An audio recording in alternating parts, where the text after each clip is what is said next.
భారత ప్రధాని నరేంద్ర మోదీని చూసి మనం చాలా నేర్చుకోవాలి. ముఖ్యంగా బెంజమిన్ నెతన్యాహు చాలా నేర్చుకోవాలంటూ ఇప్పుడు ఇజ్రాయెల్ రక్షణ రంగ శాఖ నిపుణులు జకీ షలూమ్ అయితే నెతన్యాహుకి అయితే ఒక క్లాస్ పీకేశారు.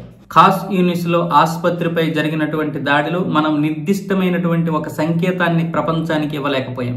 తద్వారా తొందరపాటు నిర్ణయాల వల్ల ప్రపంచానికి మనం ఒక హంతకులుగా మిగిలిపోయాం అంటూ ఆయనైతే ఈరోజు మాట్లాడారు. నరేంద్ర మోదీ చూడండి, ఆపరేషన్ సింధూర్ నుంచి ఇప్పుడు అమెరికా విధిస్తున్నటువంటి సుంకాల వరకు, చైనాతో స్నేహం వరకు ఎక్కడా కూడా తగ్గలేదు. తన దేశ గౌరవం లగ్జరీ కోసం కాదని ఒక వ్యూహాత్మక భాగస్వామ్యమైనటువంటి ఆస్తిగా పరిగణించగలిగారు. ఈరోజు అది ప్రపంచానికి స్పష్టంగా చెప్పగలిగారు నరేంద్ర మోదీ.